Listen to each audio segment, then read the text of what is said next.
Hello, welcome. Oh, is it working?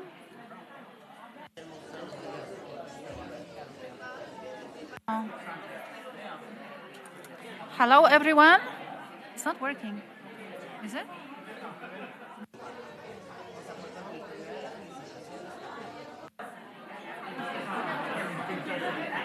Maybe here? Hello, everyone. Can you hear me? No. It's red, so it should be okay, no? Or maybe they started at 1:15.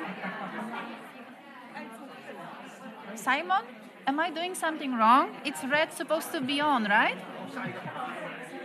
Yeah? Hello, everyone? No? Will they put it on? No. Put. Where is the? You have? I don't have. Where's the technician? I have. Can we? Hello, everyone. Oh, okay. You can hear me now, right? Okay. Welcome to the International Day of Families observance. I'm very happy to see so many participants. Welcome to the delegates. Welcome to the civil society representatives, academics, students, and public at large. Also, welcome to those who watch us online. Special welcome to participants from Mexico. We have a big delegation from Mexico, also from Hungary, and students from China. Welcome. So this year's international observance comes after the conclusion of the 30th anniversary of the International Year of the Family in 2024, and before the Second World Summit for Social Development to take place this November in Doha, Qatar. 30 years have passed since 1995 historic World Summit for Social Development and Copenhagen Declaration, where the role of families and their importance as agents of development has been recognized. This annual observance aims to contribute to the discussion about the expectations for the upcoming summit, and we will take stock of the state of family-oriented policies in support of relevant sustainable development goals, as reported over the past 5 years in voluntary national reviews. We will also highlight good practices in family policymaking around the world, and we will hear from young researchers and their contribution to the upcoming summit. So let us begin. So our keynote speaker today is Rosario Estenu. She's the professor and researcher at Center of Research and Higher Studies in Social Anthropology in Mexico. She's the author of a publication we are launching today and on family policies and issues in voluntary national reviews 2020-2024. This research publication is a truly remarkable work of analysis of family policies prioritized by governments in the past 5 years. Rosario, you have the floor. Thank you, Renata. Well, good morning, everyone, and thank you, Renata. I want to thank Renata and all the UNDESA department to this invitation to present this paper. It's a report about family-oriented policies. The report analyzes the role of family-oriented policies in achieving SDGs, drawing on 171 voluntary national reviews submitted by 141 countries during the 2020-24 period. You can see at the right this graph with a number of countries presenting family policies in the different SDGs. This is the second report analyzing VNRs. The first one included a shorter period of 4 years from 2016 to 2029, and there were less countries, 114. The analysis prioritizes the people dimension of the 2030 agenda, centered on eradicating poverty and hunger. It underscores inclusion, equality across different social domains, and the protection of the most vulnerable and marginalized groups. The report focuses on targets in SDGs 1, 2, 3, 4, 5, 6, 11, and 16. To this analysis, we build a framework as a guidance for the analysis, and we didn't want to judge any country, which one goes, because you have to take in reference to what.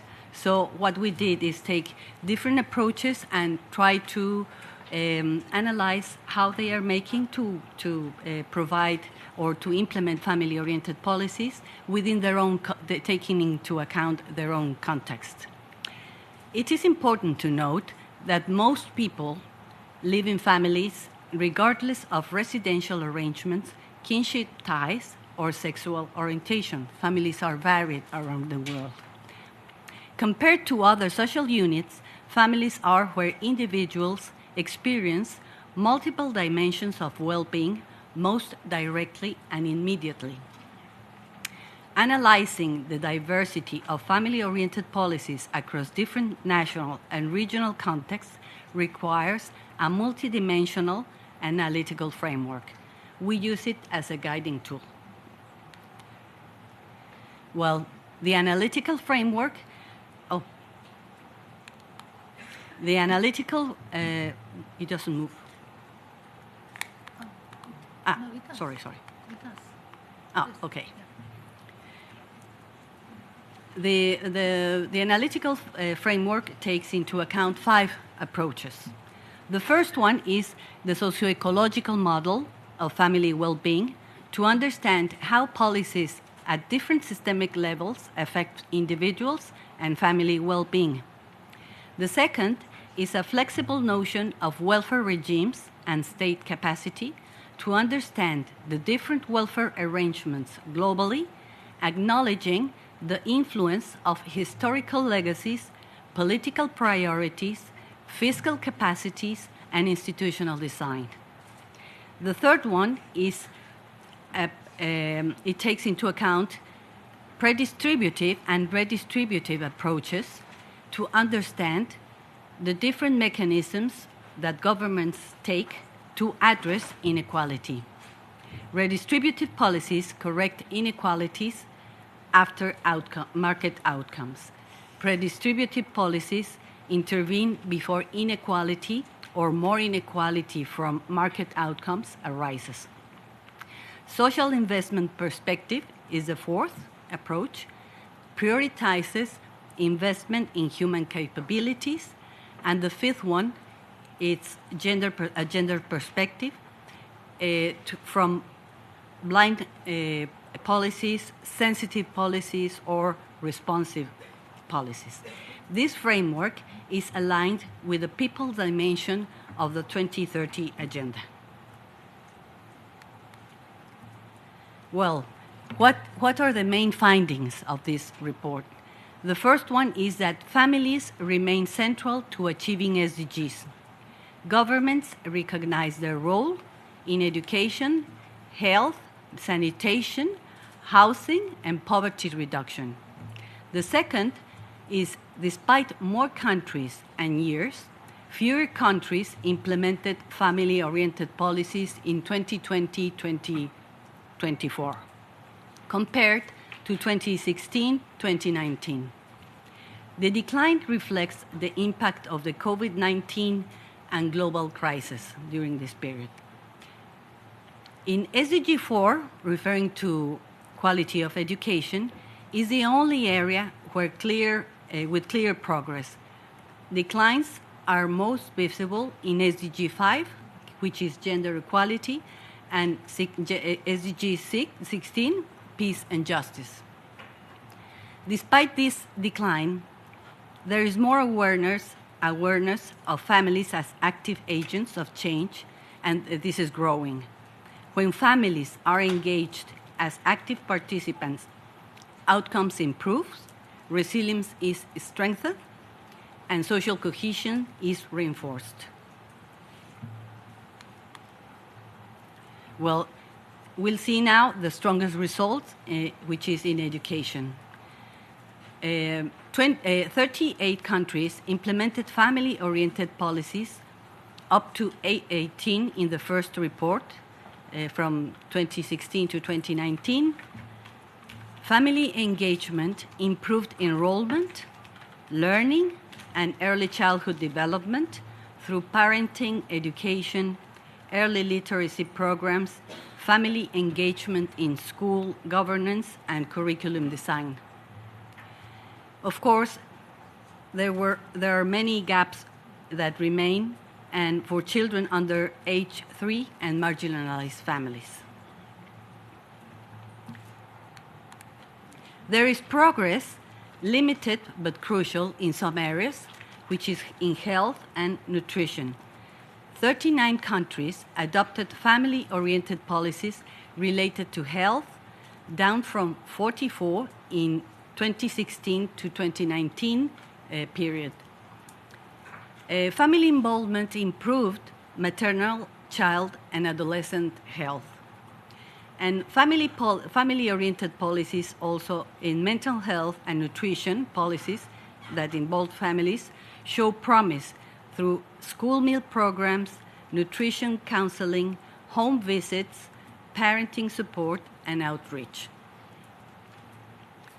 There are some areas that there are setbacks in SDG 1, SDG 2, and SDG 10.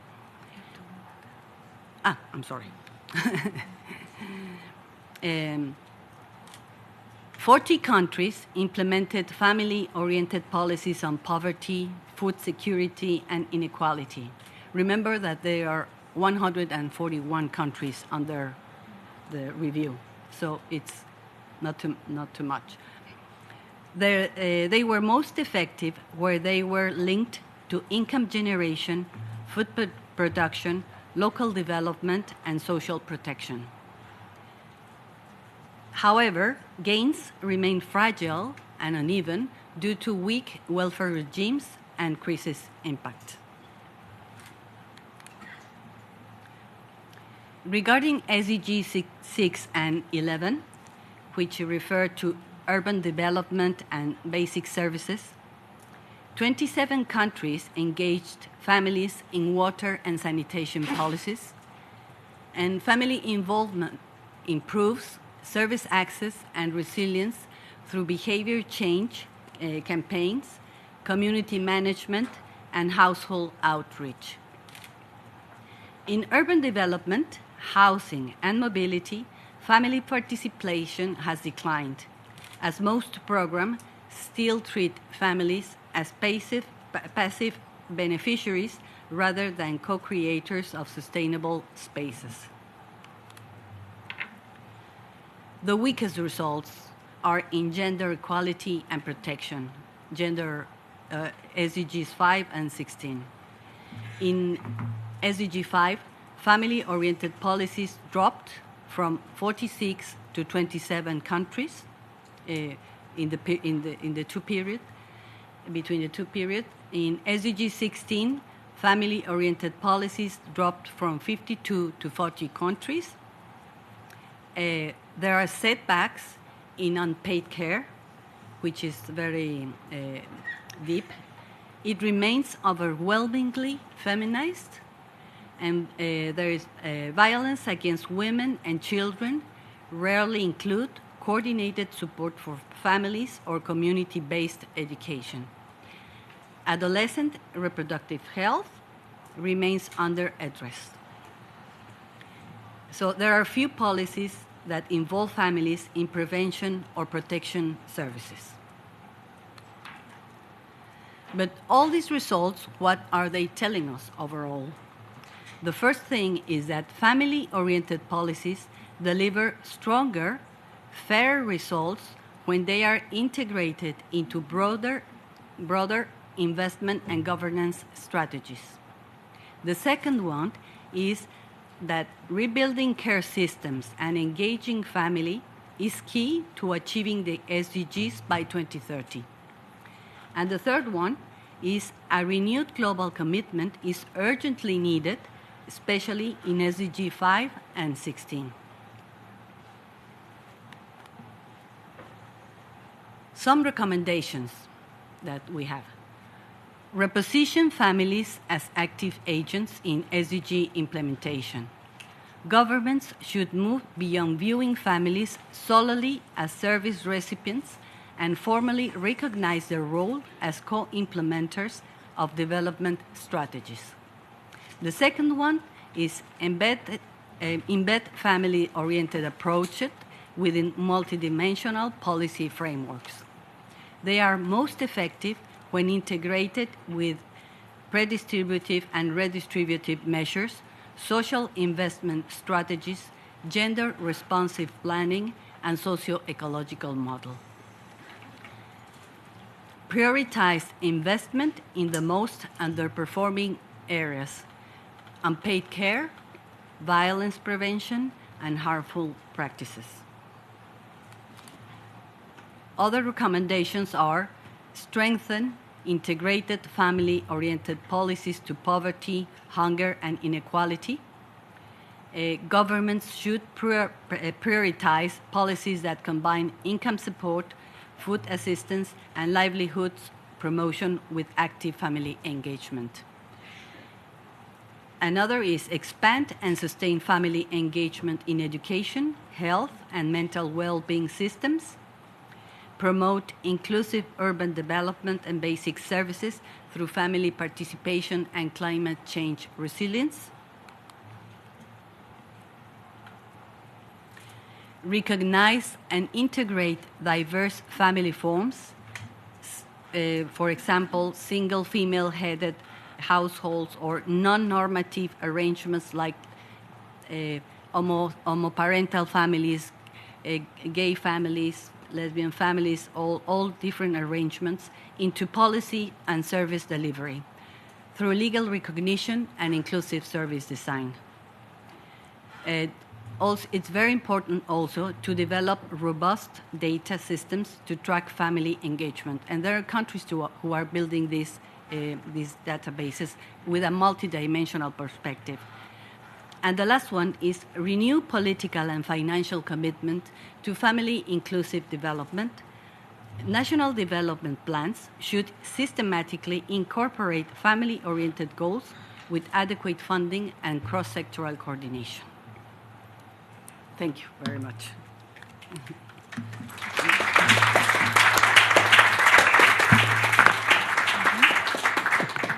Thank you very much, Rosario.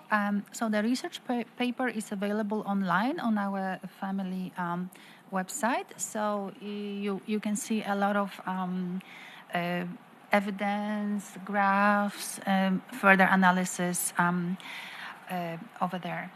Now we are moving to the regional perspectives and good practices in family policy making. And I would like to introduce Vivian Lau, and she is the professor at the University of Hong Kong and representative of the Consortium of Family Institutes in Asia, SAIFA, an organization which was very supportive of the preparations for the 30th anniversary of the International Year of the Family and organized the Asian Family Summit last December, which was a culminating event for the anniversary. Vivian, go ahead. Thank you, Ranita, and all the distinguished guests. I'm very honored to represent Consortium of Institutes on Family in the Asian region to talk about family-oriented policies in response to meta trends in Asia and outcomes of Asia Family Summit 2024. So, during the December 27th to 29th, 2024, we are very honored to have our Chief Executive, the honored Mr. John K.C. Lee of Hong Kong SAR, and also Mr. Junhua Lee, Undersecretary General for Economic and Social Affairs, Department of Economic and Social Affairs, United Nations, to announce and also hold a very successful Asia Family Summit in Asia. We are very honored that we can be part of the International Year of Family to celebrate the 30 years of anniversary and also to pick up the 4 mega trends. That's urbanization and migration, demographic shifts, climate change, and technology advancement as our theme to structure the summit And we have over 1,000 participants that from over 15 countries and communities to join us to talk about these 4 themes. And I'm going to highlight some of them.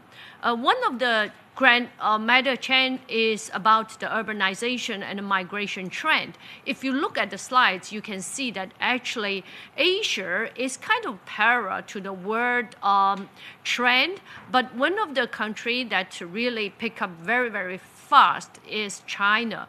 And then when we think about what happened to China's urbanization and migration, we would like to highlight that 2 observations. One is that we kind of have a Asian population and then have a child population that might be or are or could be impacted greatly as compared to other age groups. So in terms of that, we highlight what China has been doing in terms of this trend.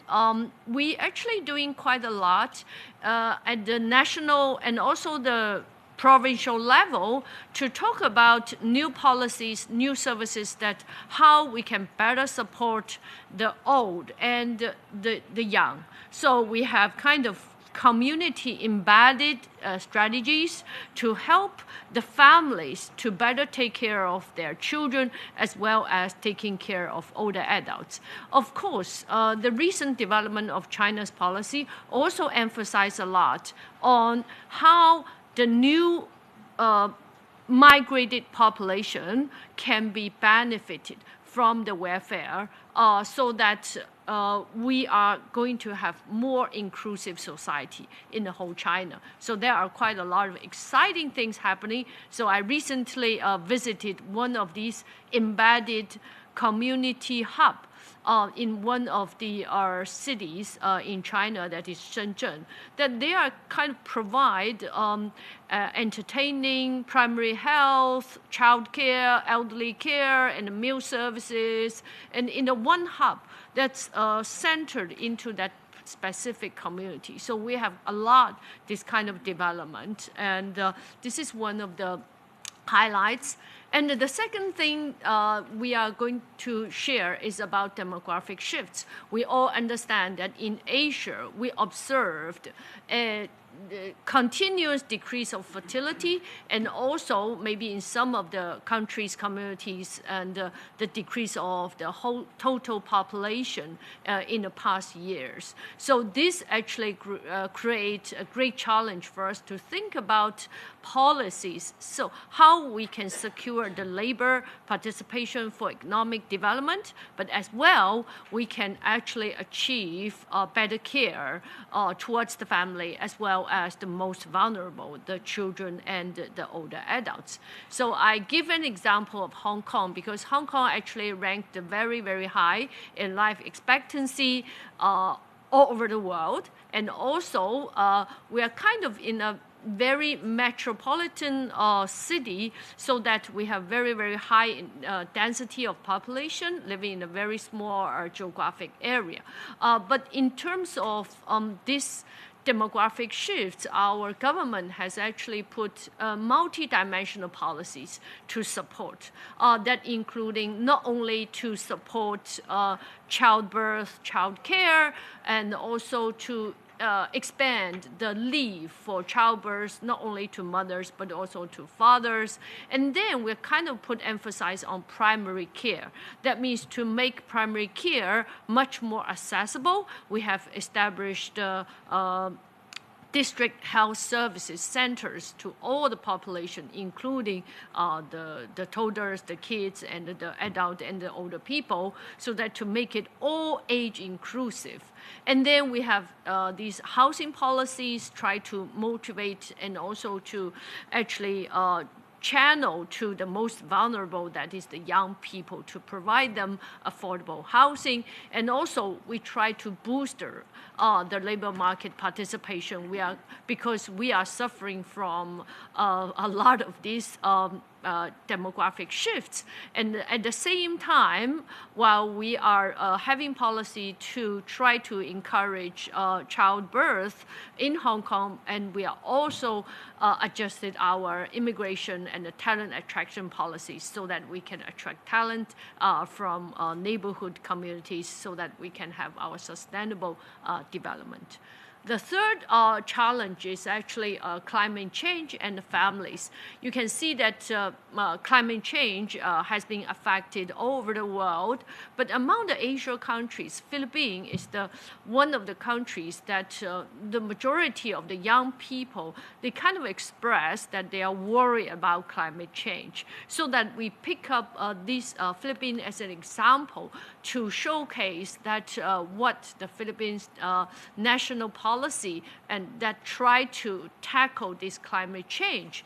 If you look at their National Climate Change Action Plan from 2011 and 2028 that published by the Human Security, they actually emphasize not only the risk management, but also how to do health surveillance on the climate change sensitive diseases, and also how to improve the system for health emergency preparedness for the whole country to deal with the anticipated climate change or the climate change that has already been happening. Last but not least is the technological advancement. We all understand that since the AI become very, very predominant in our life, and everyone is kind of affected by this new technology. But we all understand that technology's impact will be determined not only by technology capacity itself, but also how technology is used, how individuals, organizations, and policymakers prepare and respond for this technology.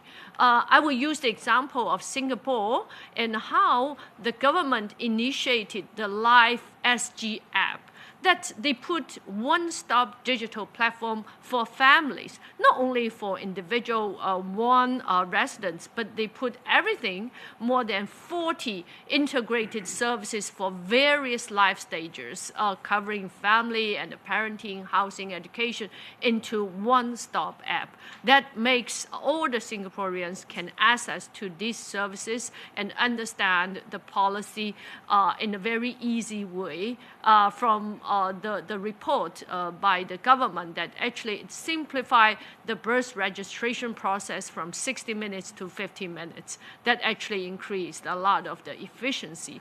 And also, they actually provide virtual assistant chatbots and also some online counseling services that are on trial. Hope that this technology can actually not only bring people impact on their daily life, but also bring impact on the policies and also the family support services to all the Singaporeans. And for those details, please refer to the booklet that we have distributed on the Family Summit 2024. And also one of the highlights that by our chairperson of CIFER, Ms. Patricia Chu, that is our highlights, the newsletter that you can also refer to the details. And then we are not stopped here because CIFER is a leading organization in Asia for family well-being. So we are continue to work on very significant issues on, first of all, the publications, the IT studies, and also we're going to prepare and planning for the future events that we call for your action. First of all is the Family We Time campaign. We successfully run it in 2024, and then in July 2025, that is next month, we're going to launch it again. So welcome to join. And also, we're going to have the Waffle 3A Projects 2026 to celebrate how we can aspiration for sustainable and innovative applicability development of families through recognizing the good practices of family well-being interventions all over the regions. And of course, last but not least, we are going to run the symposium of Family Summit in 2026 in Malaysia. So all of you, you are most welcome to join. So last but not least, I would say that since Cypher's inception in 2005, we continue our commitment to our vision, that is to provide interprofessional collaboration with its ultimate goal of strengthening family functions, promoting family health, and contributing to the international community in bridging the new knowledges. And then I will bring you to a 3-minute video about the highlights. Thank you.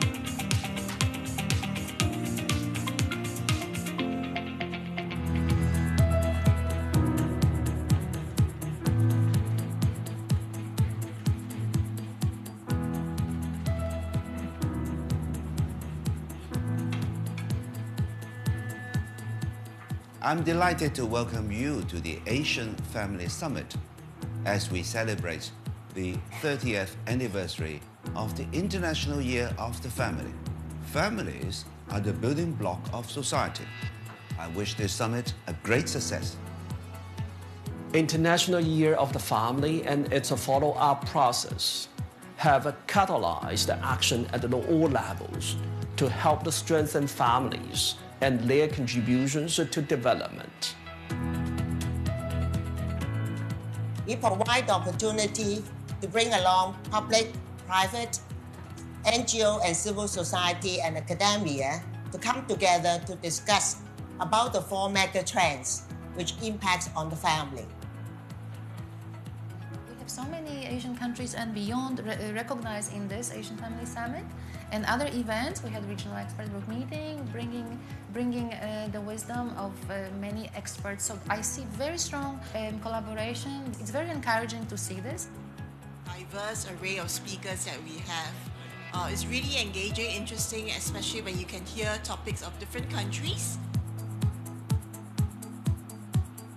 Families are facing many changes in social, economic, and technological areas. The summit gives us a chance to work together and share solutions.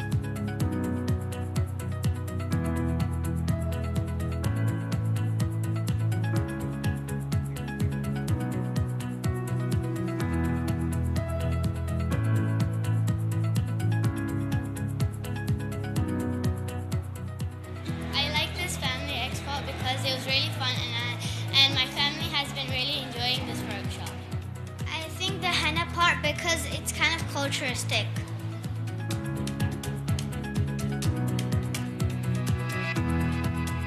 So I would like to invite you to join me to give a big hand to everyone who have been attending this Asian Family Summit.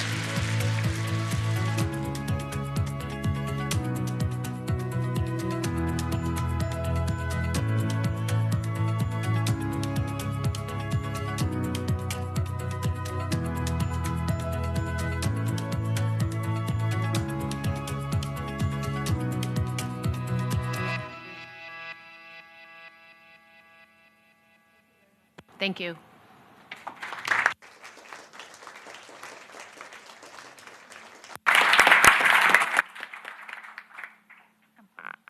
Thank you very much, Vivian. And I can attest that the Asian Family Summit was a wonderful experience, and we learned from many Asian countries about their good practices in family policy making.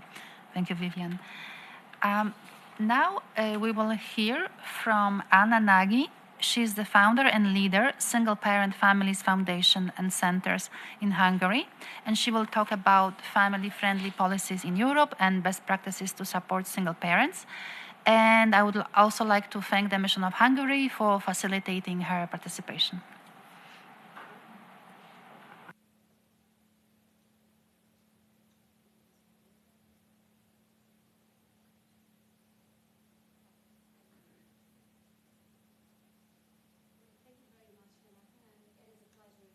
here with you today. And while preparing for today's event, I was thinking about how much trouble we have in this world and why should we bother with single-parent families and with single-parent children.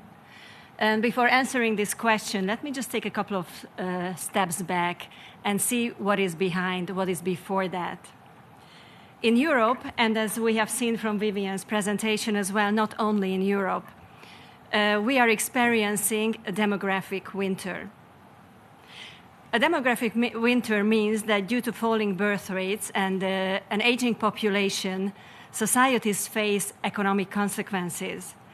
Sometimes they have to struggle to sustain social and healthcare services, and this all has serious social, psychological, and political consequences. And the colder it gets out in the winter, the more we have to think about our children, every day, and about every child. According to estimates, there are about 320 million children whom the world hardly thinks about. These are the single-parent children. They are often overlooked in policy discussions, and their invisibility raises concerns about their well-being and also about their future. Just some numbers and statistics about them. 23% of US children under 18 live in single-parent families.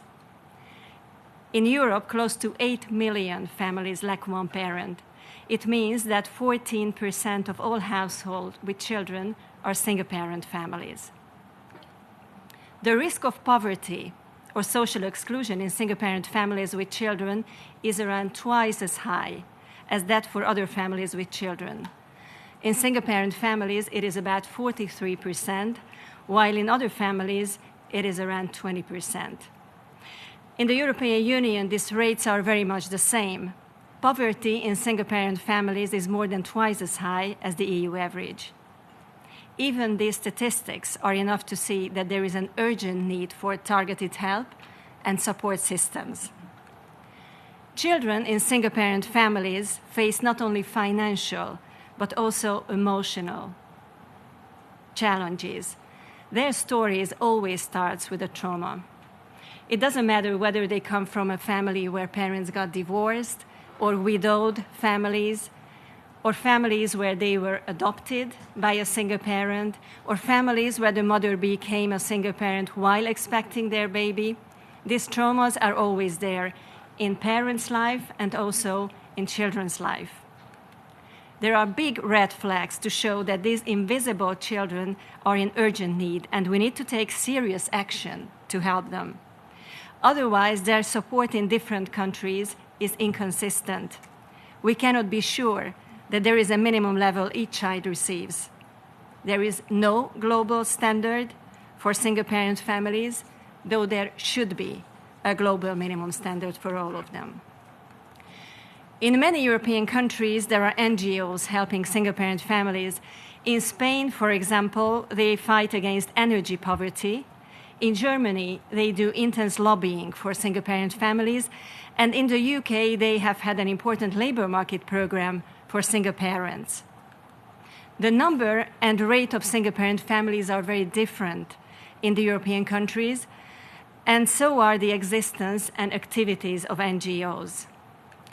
What I have brought to you today is a good practice from Hungary about how to make these invisible children visible. It is called the single-parent centers. Just to give you some background, here you can see the European situation, and here you can see the situation in Hungary. We have 341,000 single-parent families and close to 500,000 children in our country.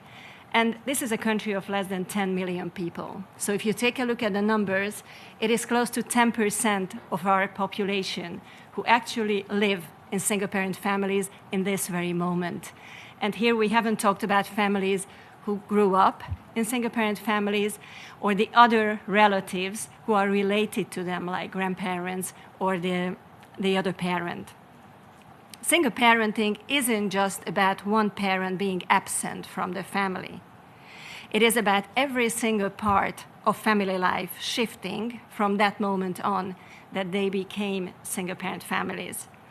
Sometimes it is so overwhelming that it's even hard to imagine what it takes to navigate through this life.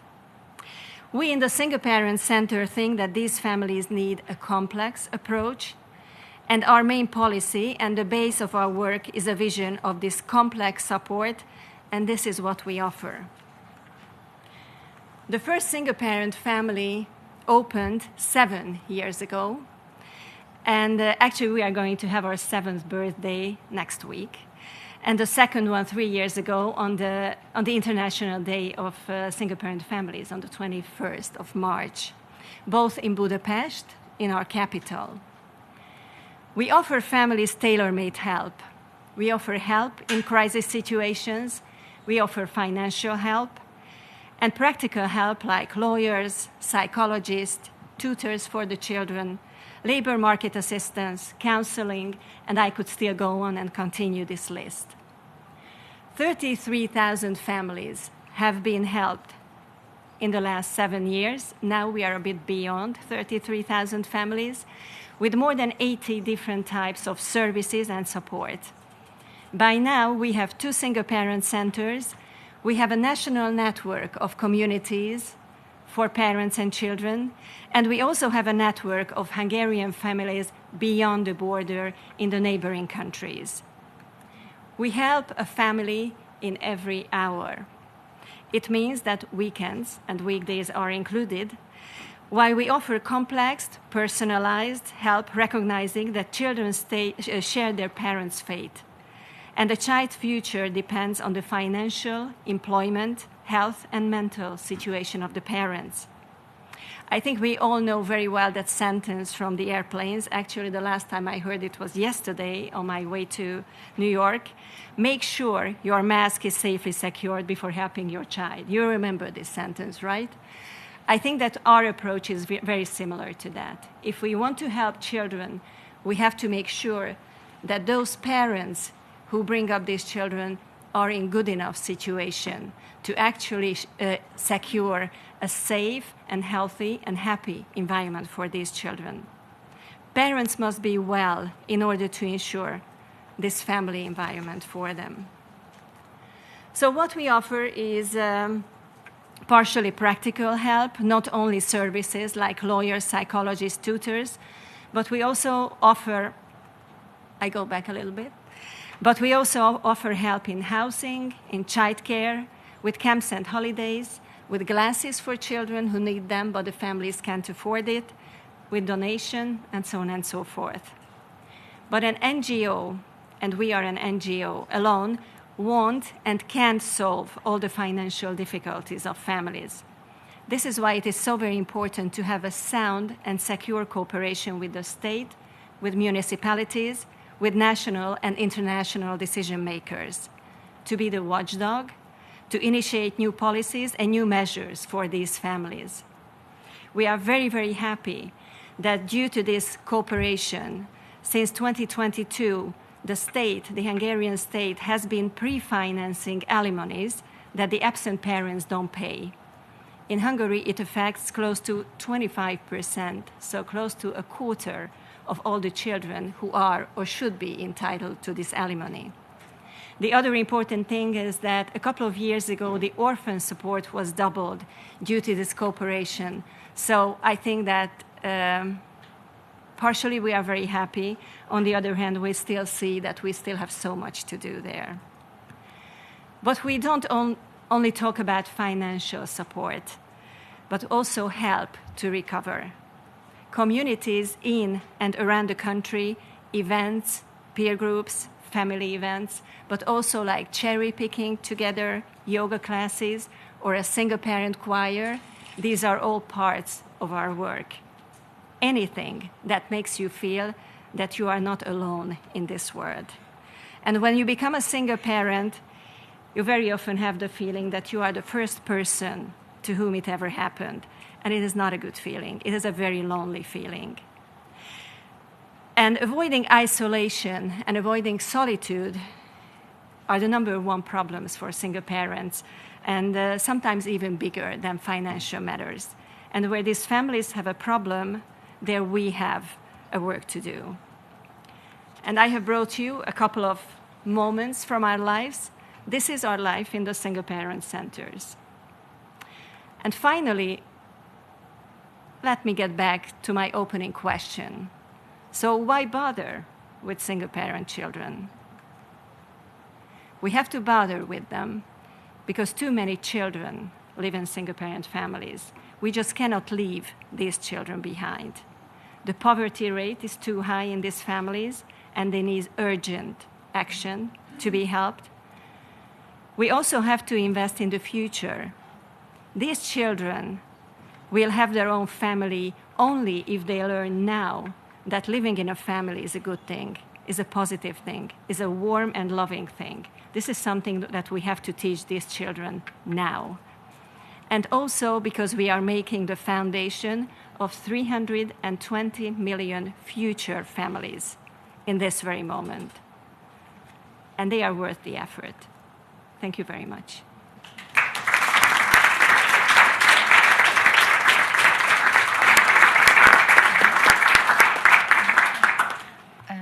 Thank you very much, Anna, and congratulations on the activities of your foundation. It's very commendable work. Thank you so much. Now we'll hear from Patricia de Bellew. She's the director, Work Family Balance Center, IAE Business School at the University Austral in Argentina. She couldn't be with us in person, so we have a recording of her presentation, and it is in Spanish with English subtitles. And she will talk about family-friendly policies in Latin America, focus on work-family balance and the private sector. Muchas gracias, Renata Kamarska, por la oportunidad de sumarnos a la celebración del Día Internacional de la Familia y compartir este panel. Mi nombre es Patricia de Bellew y desde el año 2009 dirijo el Centro de Investigación, Conciliación, Familia y Empresa del IAE, la Escuela de Negocios de la Universidad Austral. Me acompaña Magdalena de la Serna, con quien venimos trabajando desde hace varios años, impulsando con las empresas de Argentina y de toda la región el balance trabajo-familia para que las empresas sean un actor clave a la hora de pensar el desarrollo, no solo económico, sino también social de nuestros países. La empresa es la institución con mayor impacto económico y social en el mundo en el que vivimos. Es la que establece el nivel de vida de los colaboradores y también el tiempo que les deja libre para poder satisfacer otros roles vitales. Trabajo, vida personal y familia son dimensiones irrenunciables y complementarias en las personas, también fundamentales. Ahora bien, la legislación laboral de nuestros países, de la región, muchas veces resulta poco efectiva o bien insuficiente, ya que no contempla muchos aspectos que conciernen a los colaboradores de las organizaciones. Es por eso que el sector privado tiene una gran importancia a la hora de responder con flexibilidad y buen criterio a las necesidades familiares y personales de los colaboradores, promoviendo su desarrollo integral. Una parte importante de esta contribución al desarrollo social que hacen las empresas es asumir el compromiso ante un nuevo stakeholder, la familia de sus colaboradores.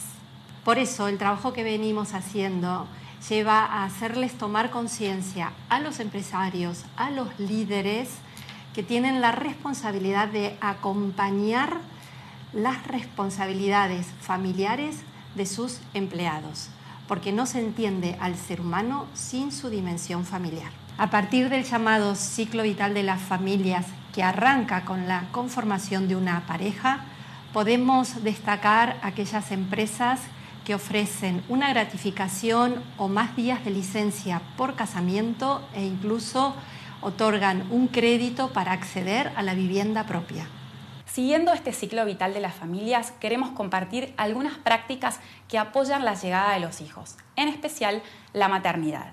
En Argentina, la empresa Naranja X da la posibilidad a sus colaboradoras cuando están embarazadas de elegir entre dos opciones: contar con horas libres prematernidad, reduciendo gradualmente su jornada laboral desde el mes 4 hasta que toman su licencia por maternidad con pleno goce de su salario, como lo hacen habitualmente.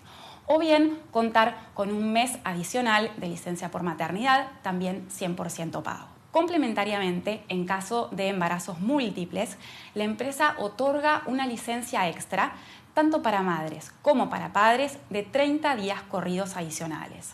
Y en caso de que el bebé al nacer requiera cuidados en neonatología, también se le otorga una licencia extra tanto a madres como a padres de 30 días corridos que se corresponden con los días de internación. Otras empresas, también en Argentina, como son Eidico y Promedón, empresas medianas de aproximadamente 200 empleados, también otorgan mayores licencias por maternidad e inclusive la posibilidad de retornar al trabajo una vez que se ha sido madre de manera progresiva, contando con mayor flexibilidad horaria y la posibilidad de trabajar de manera remota. Este apoyo para la llegada de los hijos tiene que también darse a los papás varones. Actualmente en nuestra región la licencia por paternidad varía en los distintos países. Los laboratorios Sanofi ofrecen hasta 6 meses de licencia parental paga para todos sus colaboradores de todas las filiales de Latinoamérica para que puedan acompañar la llegada de un nuevo integrante de la familia.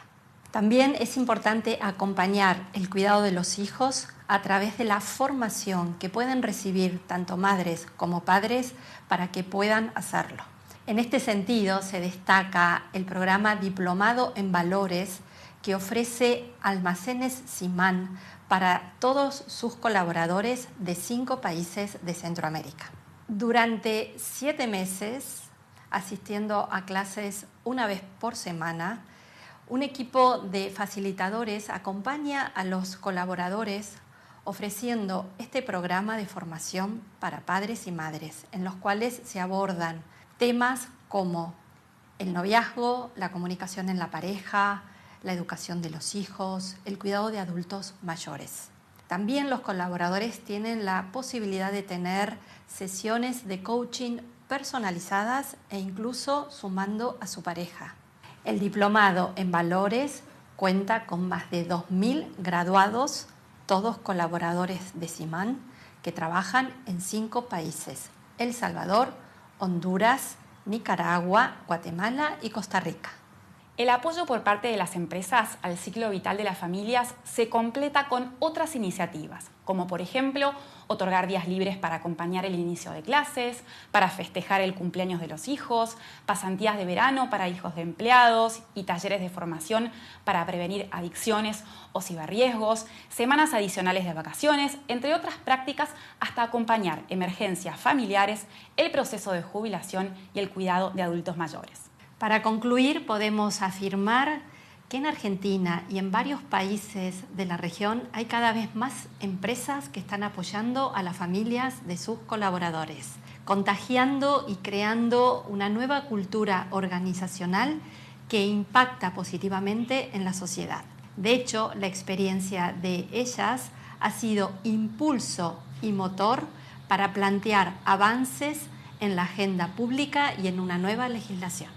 Son empresas que han pasado de la intención a la acción, que muestran el camino a otros, cobrando un protagonismo sin precedentes en este tema. Todo este trabajo ha quedado plasmado en una colección de guías de buenas prácticas donde aparecen publicadas estas y otras políticas con testimonios de los líderes, de los empleados y también de los familiares que son beneficiarios indirectos de estas iniciativas. Todas las guías están disponibles en español y en formato digital.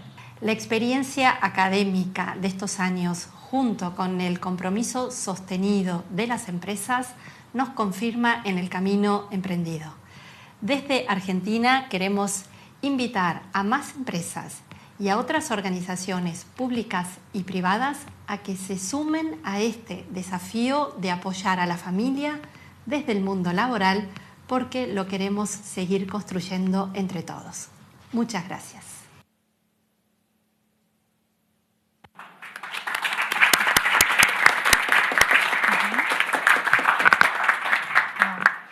Thank you, Patricia. I know that you are watching us online. Thank you so much for this presentation. Our last speaker for today is Francisca Lawson-Tetevi. She's the Graduate Research Assistant, Department of Child, Youth and Family Studies at University of Nebraska-Lincoln, and she will speak about empowering young academic voices, IFFD working groups shaping the Second World Summit for Social Development. And here I would like to thank International Federation for Family Development and Alex Vasquez for this initiative and for facilitating Francisca's participation in this panel. Francisca, you have the floor. Yeah, thank you, everyone. I'm so grateful to be here as a youth researcher on this panel with this amazing panelists to share on behalf of 44 young researchers from 18 countries who have been working together on bringing up policy recommendations where we can center families in our agenda to achieving sustainable development goals. And most of these researchers are from, they are from 18 countries, so Argentina, Belgium, Brazil, Cameroon, Ecuador, France, Greece, Italy, Kenya, Lebanon, Mexico, Mongolia, Nepal, Nigeria, Saudi Arabia, Spain, Uganda, United Kingdom, and the United States. So if your country is not in, then this is a call for you to encourage your youth to participate. So for this presentation, we came up with 10 recommendations, but I'm going to highlight it in 3 big categories and to see ways that we can center youth voices, and as we go into the second World Summit for Social Development and the policies that we come up with. And so as youth, we want to play active roles in transforming the world into a fairer, welcoming and safer place for all families, regardless of what type of family it is, whether it's single parent families or like traditional families, whatever case it is, we want to make sure we contribute to that progress. And here, so the first category of recommendations that we came about is how, looking at the broader community level, how do we center families into these policies?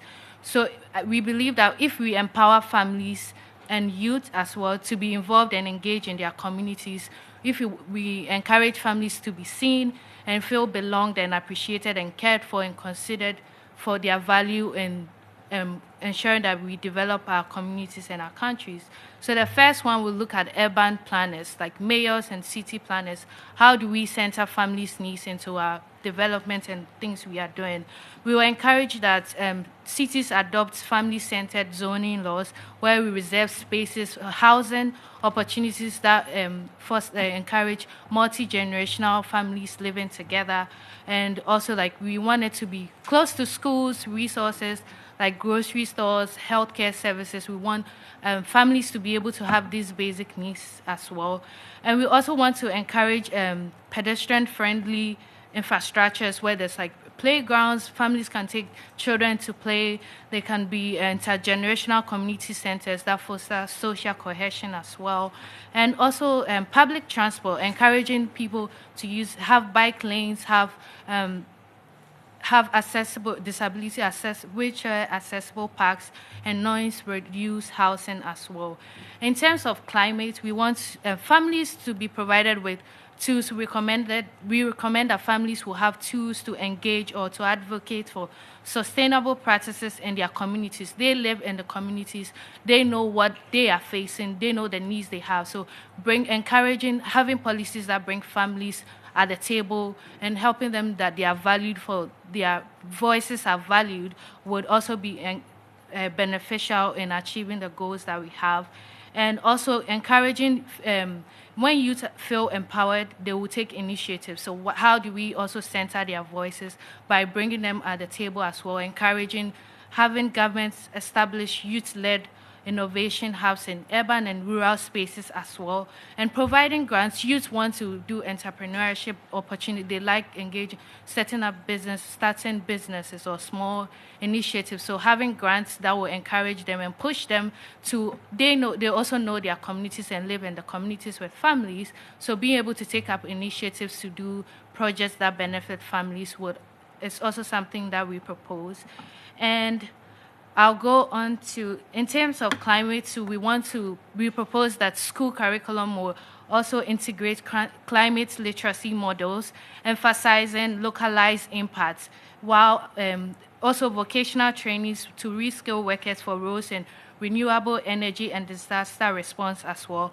And also another adaptation strategies that we recommend is to require participatory risk assessment to identify region-specific vulnerabilities, particularly for smallholder families and coastal communities. So just working with families in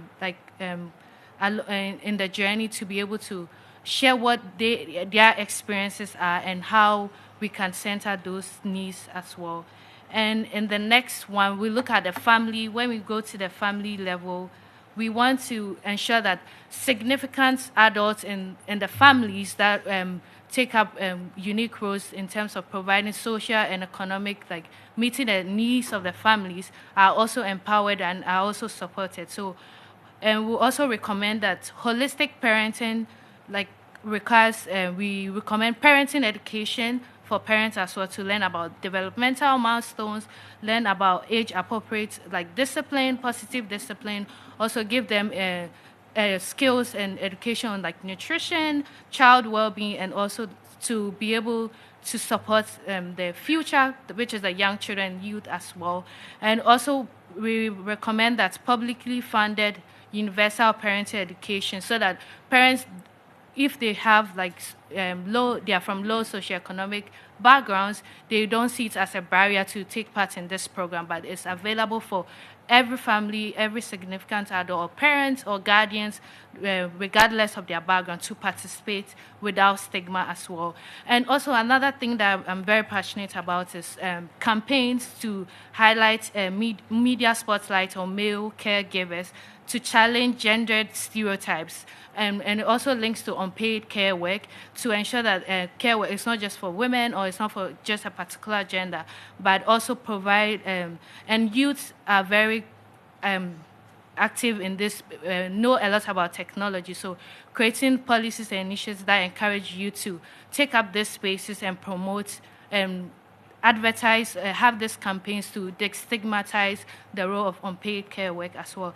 And also encourage employees to also provide on-site daycare, and to encourage parents that have young children to be able to have spaces where they can take care of their children while they also contribute to work. So that's also another recommendations we have.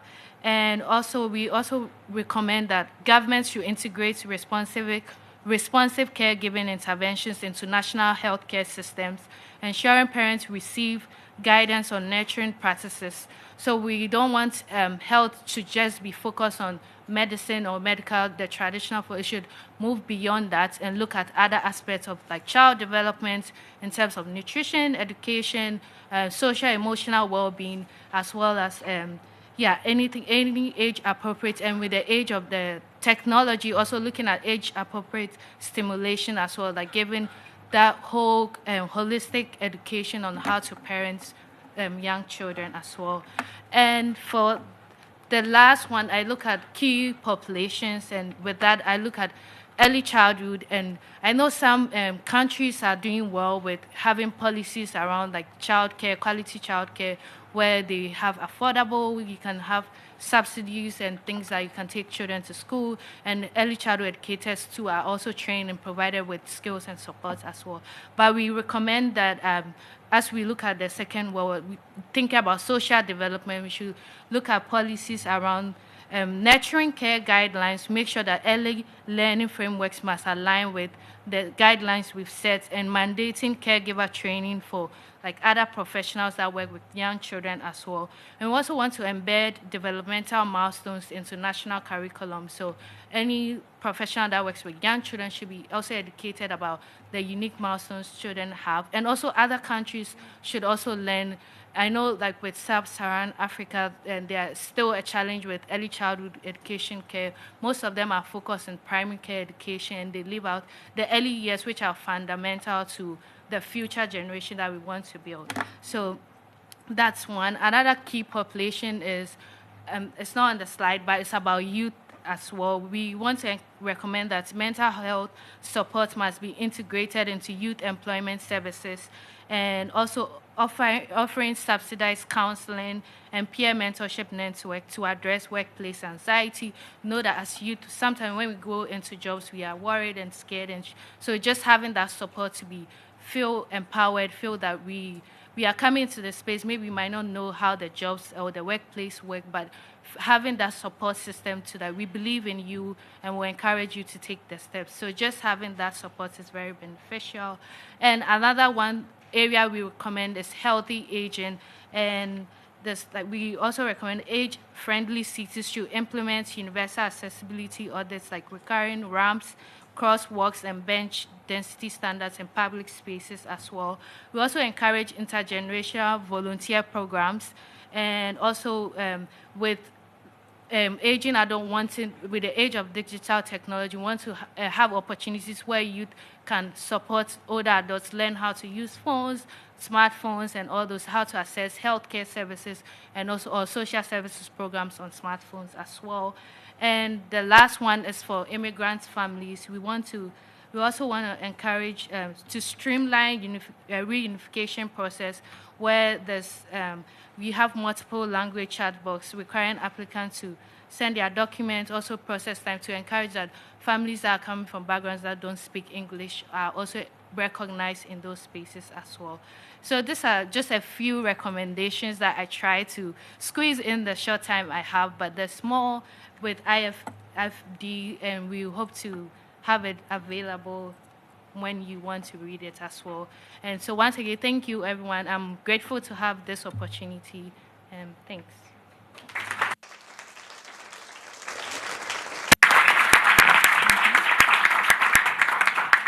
Thank you very much, Francisca, for those excellent recommendations and for voicing the opinions of youth and that research group that you created. Thank you so much. So we have about 10 minutes for questions and answers. Please be so kind to introduce yourself, your organization, and identify the speaker you would like to answer the question. Oh, Alex. Well, thank you, Renata, for on behalf of UNDES organizing this observance year after year. I know it gets a lot of effort to do it. And well, I'm going to introduce myself. I'm Alex Vasquez from the International Federation for Family Development. And after 5 years and even more of preparing the celebration of the 30th anniversary of the International Year of the Family, we have conveyed many policy recommendations based on evidence and on the ground. And as the theme of this observance says, we look now ahead of the World Summit on Social Development. And I think we, as IFFD and many others here that have contributed to that process, as we know, we feel more prepared than ever to face, I would say, a decade or decades of implementation. Implementing all those recommendations and facing the World Summit on Social Development, I would put like 3 key areas. One is care and support systems. The other one, new technologies. And the third one, I would say, mental health. That could definitely encompass all your contributions here today. And as IFFD, we put to your service all the network of parents in 68 countries, our alliance of local governments engaged in the well-known Venice Declaration, and our collaboration with young academics, here, as you've seen, Francisca, thank you, and the private sector as well, here represented due to our representatives from the IFFD Foundation, Balbina and David. Thank you for being here. So we definitely want to build this global, robust, and multi-stakeholder platform for positive social change. And regarding that, I'll finish with a question. What would be, for the panelists, one key recommendation towards the World Summit on Social Development that you want to highlight or feature for November? Thank you, Alex. We'll gather other questions and then we'll respond at the end. Anyone else like to pose a question? Juan Antonio. much. It's a pleasure for the Family Policy Institute from Mexico to be here in the International Day of the Family. And first, we recognize the labor of the focal point on the family, Renata Kaczmarska, because those research and recommendations are being very important to promote law and public policy in local governments. And in this year, we are in United Nations Mexican mayors, legislators, local governments, and companies with commitment to promote and implement this recommendation. My answer is for the panel. How can promote the linking the agencies, the local governments with other countries, and this year and the next year?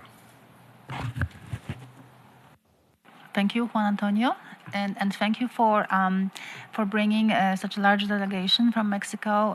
We also have other events, capacity building from municipalities and also private sector. So thank you for this. Anyone else? Okay, maybe let's start answering the questions. Who would like to start with the question from Alex about the Second World Trust Summit and the main issue? Rosario? Yes, thank you very much, Alex and Juan Antonio, for the questions. I think it's very important.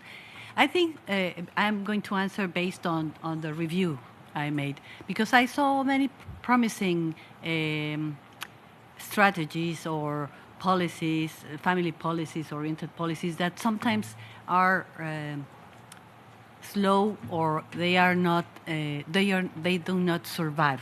Let's put it that way. And I think it's because many of the initiatives that have been taken are isolated. They are only focused on families, how preparing parents, but they don't take into account all these contexts that I think it's crucial.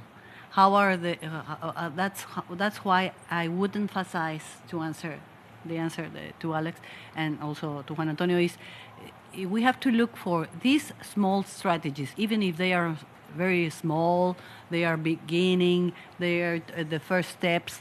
They have to be linked to other policies, or at least take into account other policies, the economic policies, health policies, that you can include a lot of things into those policies with a family-oriented perspective, or a gender perspective, or a socio-ecological perspective that benefits the families or the children or the youth. So I think we have to work more on that coordination and intersectoral coordination. I think that's very important at the local level, at the federal level, at any level. Thank you. Thank you, Rosario. I think it was a very good answer. And perhaps someone will tackle the question about the local level participation. I think that Vivian, you've worked on local level. Maybe you can give your perspective. For this question, I would say I totally agree that the multi-sector joint hands is the key to do.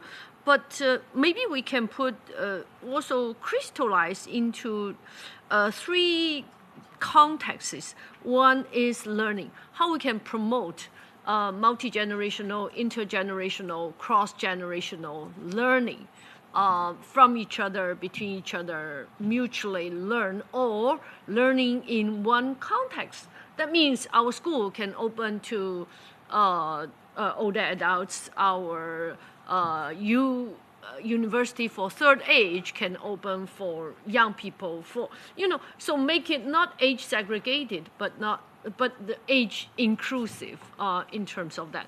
And the second context, of course, it is earning, that is working. How we can promote more intergenerational, multi-generational workforce, because now, due to the aging population, we would have 5 maybe generations in one company or one workforce. So we will have young people be the leader and old people be the subordinate, or vice versa. So how we can promote more in terms of that. And the third context, of course, is about living. How we can promote more about this living apart but togetherness. So create a community that we really can promote the intergenerational solidarity. From this angle, I hope that we can push more towards scale up the practices and also the policies to promote family well-being. Yeah. Thank you. Okay. Francisca, go ahead.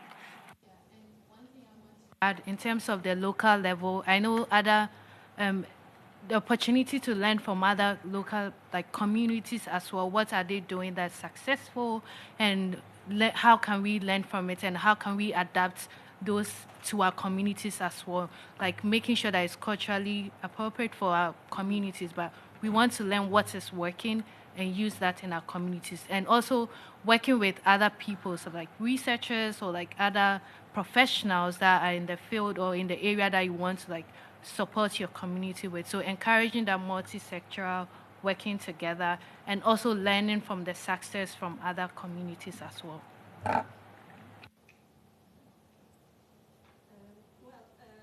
Relating to Alex's question about recommendation, actually I included one in my presentation, that for single parents, children and families, there is no global minimum standard. So if we take a look at different countries, we see that in one country they get a help, support, they have, they are recognized as someone who needs some extra special help. In other countries, these families are sometimes not even considered families. Sometimes they are just called one-parent households. We are not households, we are families. So I think having this global minimum standard is something that we should start from, because it would be crucial. And as far as municipalities are concerned, I think that we work with families, single parent or any kind of families. We have to have this triple network. So governments and states have to give a legal framework in which these families can actually do something. Governments won't know these families. They won't be able to say what this or that family needs, but they will be the ones who can create a legal framework. Municipalities are the next step, where they can give the local color of what a certain community needs. And there are the NGOs who actually meet these people from day to day. They are the ones who actually can feel what they want, how they are, and actually make recommendations both to municipalities and to governments. So I think that these three elements and three participants can make a much, much better policy background. Thank you. Thank you so much. I believe this discussion was really very useful and gave us a clearer picture of the state of family policies around the world. Thank you very much to panelists. I would like to conclude that the Second World Summit for Social Development will serve as a pivotal platform for dialogue, cooperation, and joint solutions. And it will convene governments, international organizations, the UN system, civil society, cooperatives, academia, the private sectors, and the experts to strengthen international cooperation for inclusive social development. I believe that now more than ever, we truly need a strong commitment to social progress. And the upcoming summit presents us with an opportunity to give the new momentum to the implementation of the 2030 Agenda for Sustainable Development.